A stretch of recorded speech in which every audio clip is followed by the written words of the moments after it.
because one person got a job that is paying them $2,000 doesn't mean everybody working in tech is actually earning $2,000. This is not sweet. I differ. So, people say things like, "Oh, okay, 400k job is what is, or it's 100k job is."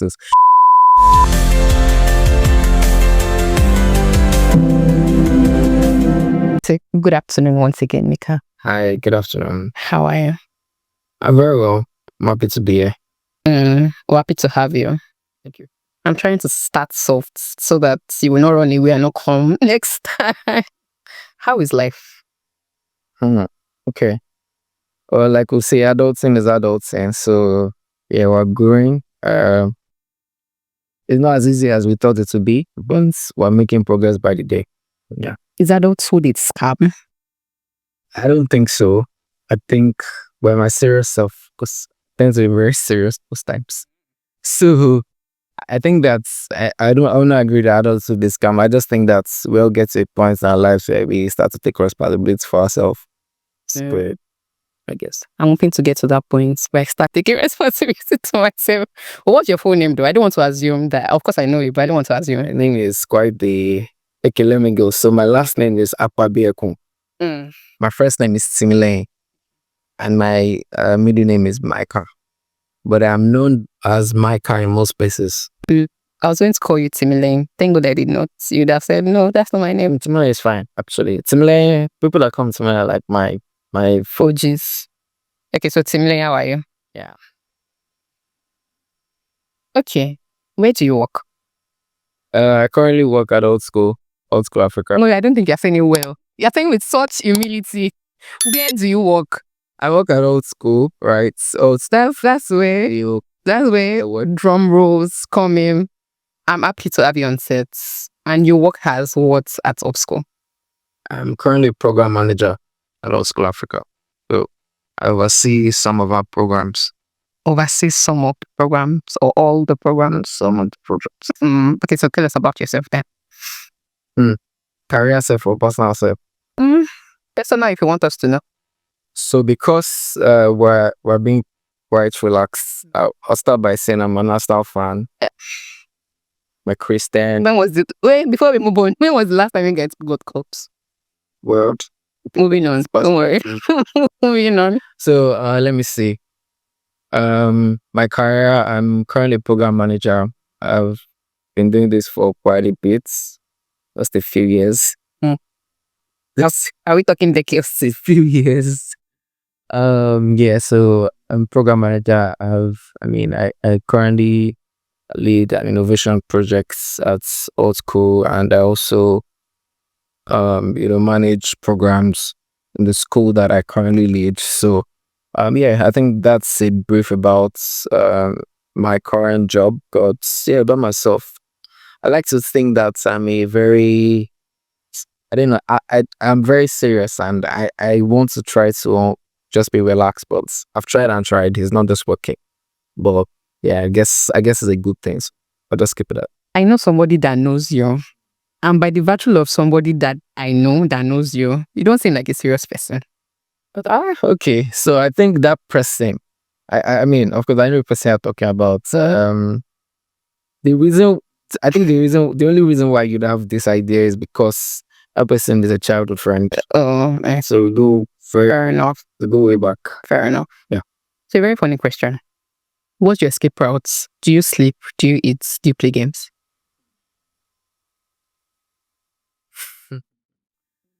I would say that my escape route is work. So sometimes I bury myself in more work, right? So I don't know. I wouldn't say that there's an escape route really, but recently I've started to watch movies, right? But not as because my role, program management, there is always work to do, right? You just have to at some point say, okay, I'll continue tomorrow. And that I'll continue tomorrow, maybe 2 a.m., maybe 7 p.m., maybe 5 p.m.,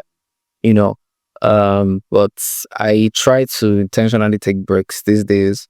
Just maybe watch movies, maybe watch football highlights, listen to music. Yeah, and maybe I'll start to play games. I wish I can be serious. When my escape route is sleep, I sleep a lot, like a whole lot. But then, have you always been a techie? Let me see. I won't say so, but it depends on how you see it too. Let me see.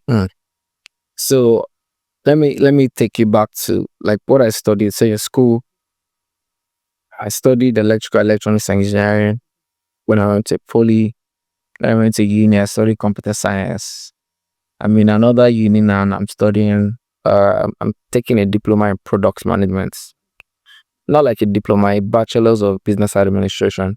You know, in product management, and so I would say that I've studied tech and I'm working in tech, but in the context of tech, like doing techie stuff, I won't say that I won't say I've done that for quite a long time, but maybe, I don't know. It depends. It depends on how you see it. Depends on how you see it. There was a time when I went on IT. My first experience to tech was when I went on IT at a telecoms firm. And I saw some people, they were just the cool guys. You know, I joined that company as IT support. That was where they posted me as intern. So I just saw some cool guys. They were just always working on their laptop. So it interested me. Started working with them, just asking them stuff. Then that was when I learned a programming language at the time. Yeah, that was the first time I learned a programming language, even before school. So yeah, I guess that's it. So you learned a programming language. Did you build on it? Okay, I thought you were going to say that. What programming language did you learn? Learn the programming language and then program management. Yes, but yeah. So I don't know. Let me see. I think that at some point I just figured that being an engineer was not the best for me. Like, was not the best use of my abilities. So I saw myself doing other things. Like, I could lead people better. I could oversee things. You know, I can be the person that's always doing and executing, right? But I could also be the one that steps back and ensures that everything is done. You know, so that's part of why I had to step back to actually make use of my abilities in a better way, I guess. So you're more of a general overseer. The first job was, I'm just trying to give you but that the geo title. The first job that you did, was it outrightly in tech? No, What was it? the very, very first job was my COS. All right, do you know COS? That is it COS or service? It's COS. COS. So it was at an airline and What airline? Aero. Okay. So what was I doing there? I was doing IT support. So yeah, I was in IT support because and my IT support, let's say maybe it was God's Providence, you know, because there was no, I mean, how I joined the team was there was no other place on the team, like in the company. They just had to find a place for me because I think I've done some free work for them some time ago. So when I came for serious, okay, and this boy is a good boy, you know, this kind of sense. So they just posted me there. Then I was helping people fix their computer, antivirus, installing antivirus, starting a new compiler list. And so that was my first job. How much did you pay? Was it paid or was it free? The first 2 months was unpaid. No, let's see. No, it was paid. It was paid. It was 2 months and it was 20,000. Yeah. That's decent. If we're going way back. Really? But If we're going way back. my next job actually paid me less than that. You see. So when I said it was decent, I think I foresaw. What does way back even? Way back is like 2018. Oh. Who was our president there? Think President Good Luck Jonathan. But still, fair enough. Fair enough. 20,000 naira. So tech properly. What was the first role you got? Tech properly. The first role I got was not, I would say it was more of a gig than a job. So I built a website for somebody, COVID year, right? Yeah, built a website for a friend, COVID year. And that was what I did. And yeah, I built the websites for the person. So by build, you mean front end, back end? Yeah. Which one? Both? I built both. When I say I want to be like, When I say I can't even write the lines. So of course, just for context, yeah, I built boats because at the time that was the only thing I was doing. So I just learned it, So yeah. So you've been a tech bro from way back. I'm not sure. You've been eating tech money. Like title, but I don't know. I guess To put you on the spot, how much was it? I think it was 100K. So 100K. It's not a monthly salary. Yeah, it was it was a gig, right? Yeah. But you would, looking back, how many months did it take you to land the gig, or was it instantaneously after you learned, so to say? So the way they used to say that when you start a new business or when you are starting something out, you need to find people that believe in you. Yeah. So shout out to that friend that gave me that gig. I'd done something before that time. I'd built some small websites that were just, okay, see this and I built it for you. This and I built it for you. It was free. But this person, Ed, because she was my friend and she had that, oh, okay, you can build website. I want to build website for my brand. Oh, can you do it for us? Although we fought, because we're very, very, I mean, on the business. Yeah, we fought on the business. Like she was stressing me, so I think it was a case of I had learned the technical part, but I'd not learned the human interaction part, how to manage customers and stuff. So she was expecting things. I mean, I'm like, guy, I'm just enough stress me. So, how long it took me? I would say that it was. I wouldn't want to put a time to it. I would just say that I just got someone that believed and just said, okay, if you can do this for me. But if I put a time to it, I'll say I learned and maybe a year after. Thank you for that, a year after, because I feel like most people feel like after learning a skill in tech for maybe a month or two, the next thing, I mean, it's good to aspire that you would probably earn in dollars. That's not a good thing. Maybe, that's not a bad thing, right? If that's your end goal, that's good. But you wouldn't learn in 2 months and they're probably offering you, say, a gig of 150K and turning it down. Why? Because you want a 1K gig or a 1K job. I mean, let's be realistic. Yeah. I think it's just a rave. It's just a social rave where people here, like we were saying before, out of a group of, I've been doing program management for quite a bit and I've managed programs as impacted like quite a number of people. Like Olibris. You're very humble. Please. If I was like that. So what I've seen is that, so let's say I finish a program that's, there's a program I managed some time ago. The goal of the project was 9,000 people, right? And supposed to empower 9,000 people. Yes, 9,000 people. But yeah, empower with digital literacy skills, cyber safety. So what I discovered is out of that 9,000 people, let's say about 100 of them get jobs immediately. So what people usually do is they hear the testimony of that 100 people. So maybe out of that 100, like 50 or let's say 100 of them get foreign jobs, and maybe 500, 1,000 of them get Nigerian jobs immediately, and a lot more black jobs.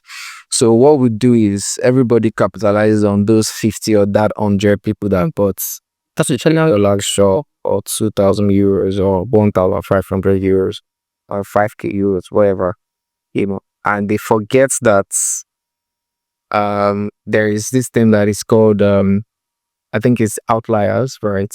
Where among a pack of 10 people, one person will just be different for a certain reason. So I think that's the problem that a lot of people have these days, and because of the generation that we are, we prefer things to be done in very, very quickly. If the results does not come very quickly, we feel like we are failing, or we are not successful. Or our life has been destroyed because our results are not coming as fast as we want it. Which is not true. It's just that they are outliers. But I used to say that when I'm speaking to students, when I'm speaking to learners, I would say that they should not make the exception the norm, right? So because one person got a job that is paying them $2,000 doesn't mean everybody working in tech is actually earning $2,000. This is not sweet. I did. So people say things like, oh, okay, 400K job is what is, oh, it's 100K job is this. But sometimes you need the experience. And if you get a $2,000 job, it most likely will be required to deliver. Right? You need to deliver like, on the spots. If you get a 50K job or 100K job, you may still get a grace, especially if the organization knows that they're not paying you well. Right? You may still get some perks. You didn't do this well, but do take in, because even they don't have money to hire somebody that will be higher. That is when they're managing. So you got them managing each other. So you use the opportunity to grow while waiting or while positioning for the bigger opportunity. But I guess like a lot of our people and we ourselves sometimes we can just want to jump the gun. Right? I think one thing that most people, what me would like to know is, how did you land a job at ALTSCHOOL? I just applied. Oh, you applied? Honestly, I just applied. Really. What was it like?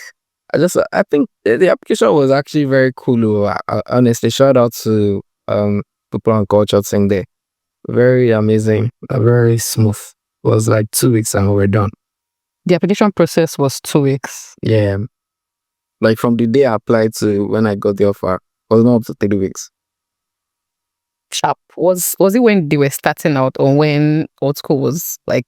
No. ALTSCHOOL was big when let me see.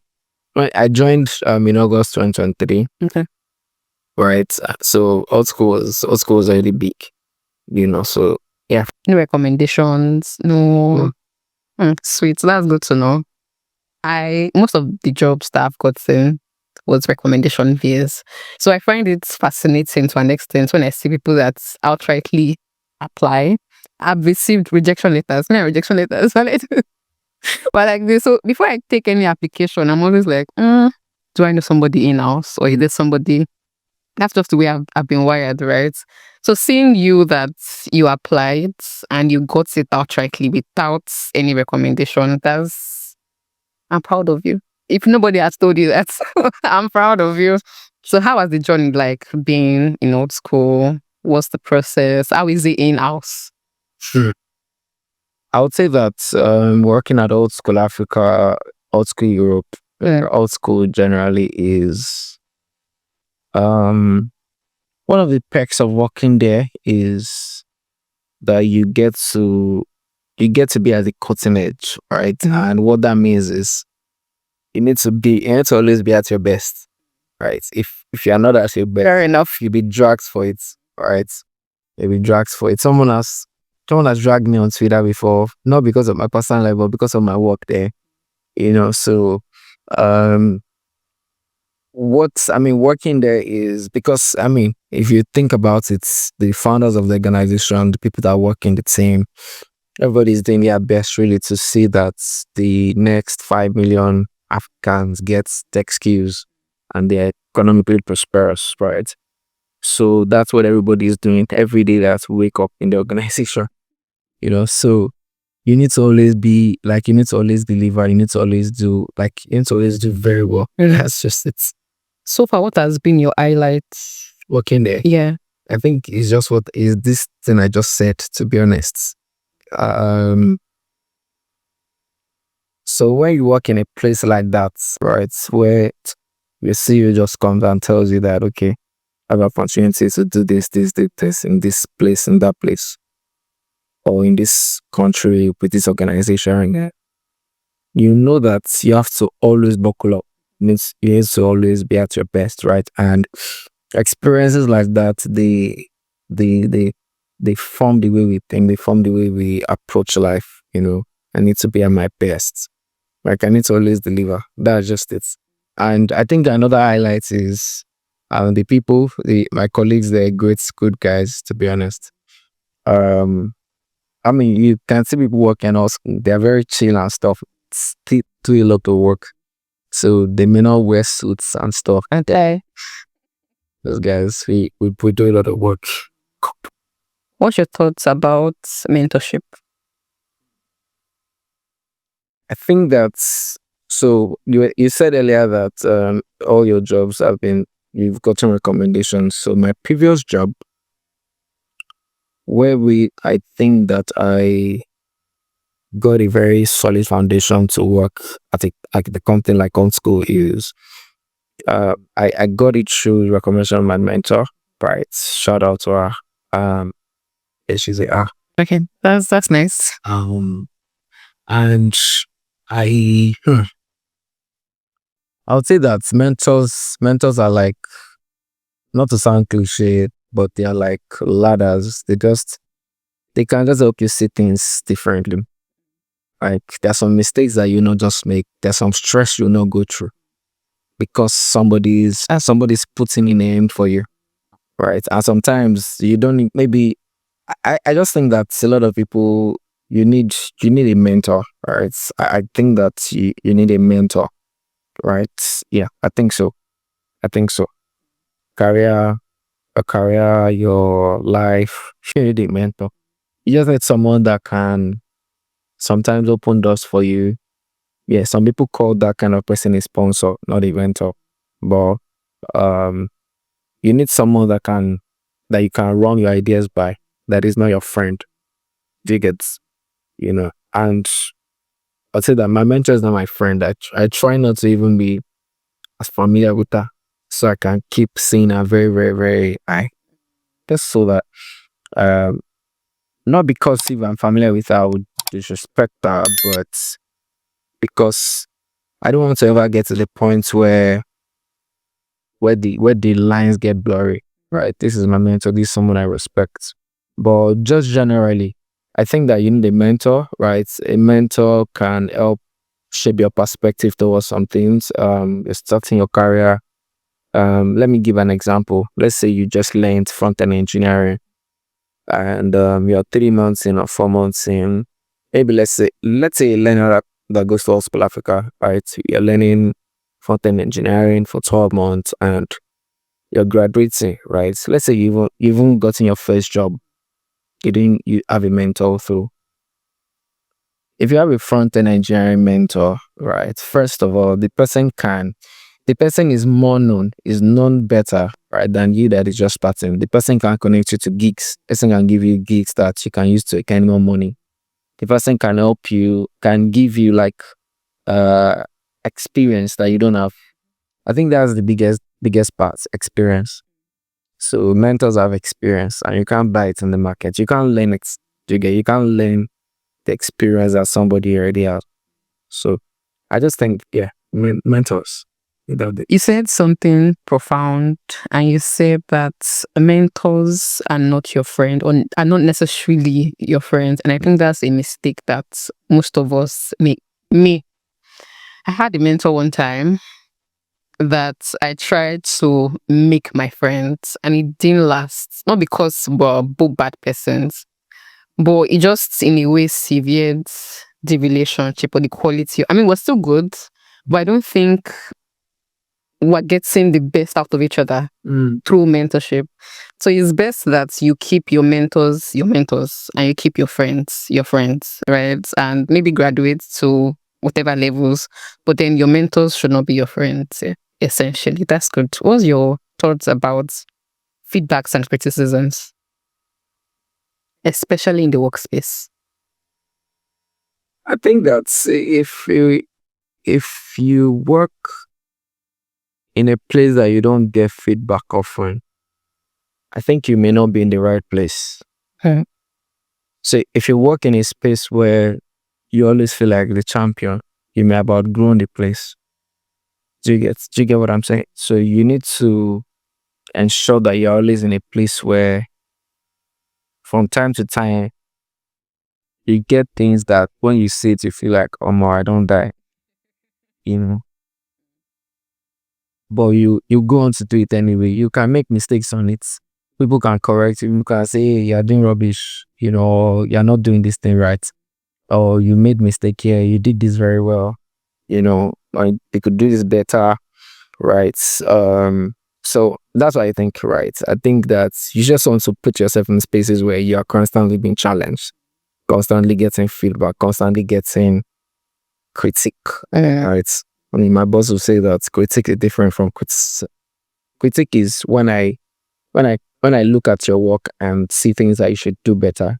Criticism can be negative, can be just looking out for to Errors. area, just looking out for let me see, just trying to focus on what you didn't do well, right? So and I think that feedback is how we grow, right? One thing that I'm also learning to do these days is to take a always take a learner's mindset, right? Take a novice mindset. A novice is very curious, right? Of course, a undo novice.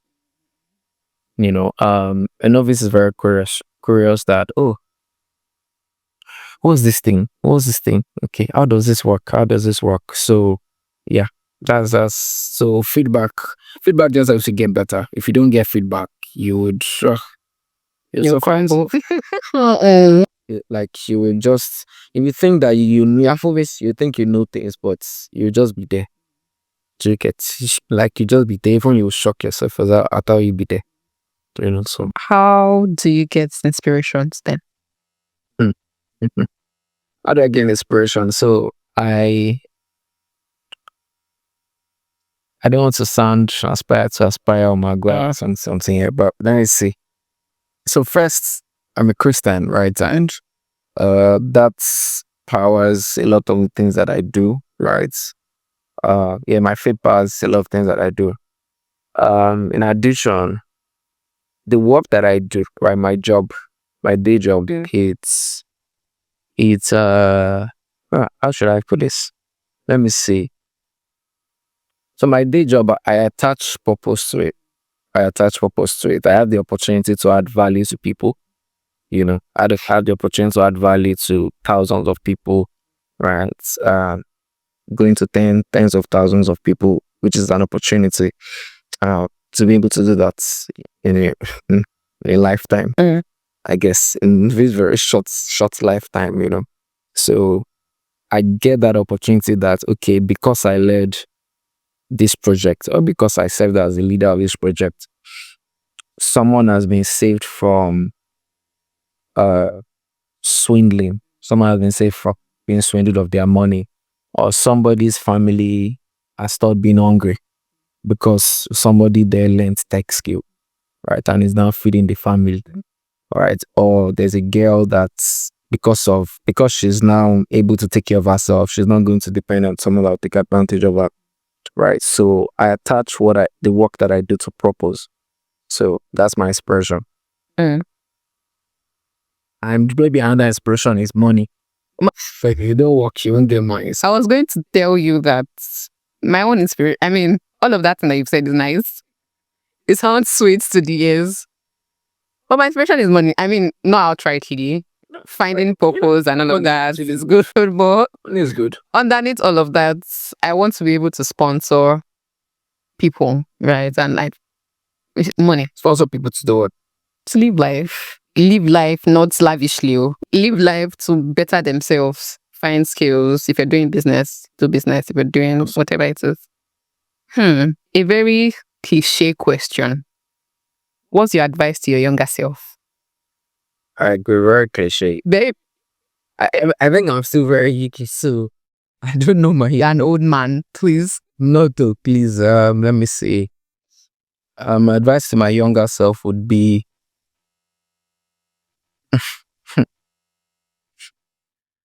let me see. There's this thing that people say recently. Take what belongs to Caesar. Nipsey's a catch. So my advice to my younger self is I should be bold. Right. I think there are some opportunities that I shied away from when I was much younger. Looking back in retrospect, I would say that should be bold, step into it. Because literally, I've seen people that, I mean, and one thing is people's journeys are different. Our journeys in life are different. So it's okay. It's okay for someone that maybe graduated from a program that maybe you managed, maybe go on to doing something very big, right? And the person is like very big. Advice speak to them. I don't know if I'm the best person for this, but I'd say that there are limitless opportunities to learn. Right, there are limitless opportunities to learn. You really cannot max it out, right? So start with something like in tech. There's this thing they call MVP, viable product. So you just want to have your minimum viable products. People you could usually, so when you're trying to learn tech, there's this tendency that, oh, I'm learning front-end engineering, like as a HTML, JavaScript, CSS. I hear that, oh, cybersecurity is the one that moving easy rave. Or there's data is the new oil. Let me learn data analysis. Data analysis are making a lot of money. Or let me learn fintech. Or let me learn this. Or let me go into fintech rather. You know, my advice would just be there are limitless opportunities to learn. If you are very good, you can make the same money. All right. If you are very good, you can make the same money. You also need to understand your market.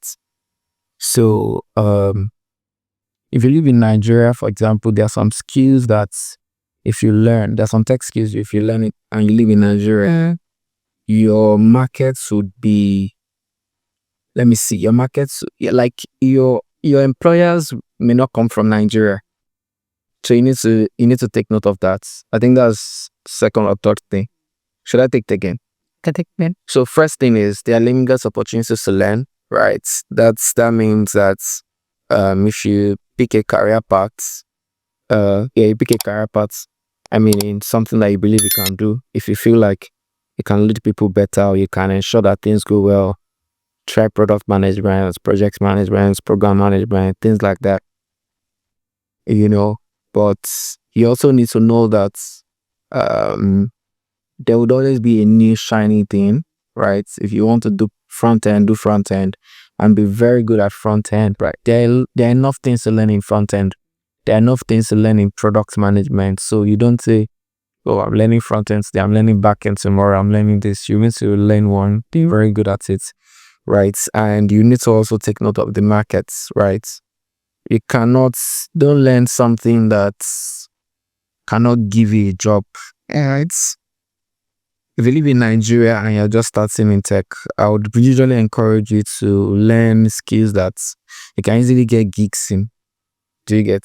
So this is what I mean. If you learn product design, for example, every now and then people are building mobile apps, websites. They need UI designer. They need UX researcher. They need UX writer. Do you get? They need front-end engineer, build websites here and there. But if you learn machine learning, although it's a great skill and you most likely will make more money than maybe a designer, but you may not easily get a job in The market is not readily available. So it's something you want to take note of, right? Don't go into it because it's shiny. Don't go into it because it's found in machine learning recipe or artificial intelligence. This is very interesting names, or deep learning, like ChatGPT, OpenAI and stuff. So yeah, pretty much. I think that's it. Right. The last question. I wish I'm not letting you go, but the last question. What's your advice for CA at Tech Stories? Okay, let me start by saying that I think that what you're doing is great, right? Thank you for inviting me to come here. Thank you for being here. I would say that there's this tendency that I see that a lot of brands have, which is so what you're trying to do, right? Hearing people that work in tech, their stories. There's a tendency for you to try to, go with very, very popular names. There's some stories that if you hear them, Yeah, they may not be working. They may even be freelancers. Maybe they may be on Upwork and stuff, right? But if you hear those stories, they would really, I would say that they would be really inspiring. And like it would bring home the vision that of what you're trying to do. And I would say that's, yeah, just keep doing what you're doing, right? I think it's great. I think that's, yeah, this can be the next, let me see,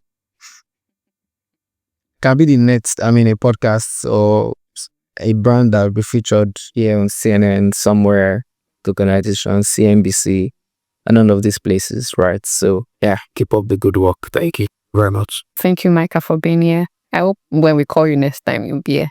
Sure. I'm serious. Thank you very much once again for being here. A pleasure having you on our seats. Thank you very much. I'm very glad I had a nice chat. It was nice being here. Thank you. So how will Lagos now be afterwards?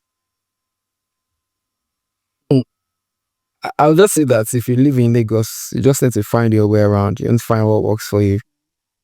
Yeah, find what works for you, and don't if you try to reason it, like somebody said, if you reason it, you can. If you make result, not much. So just take your time, just go with your pace.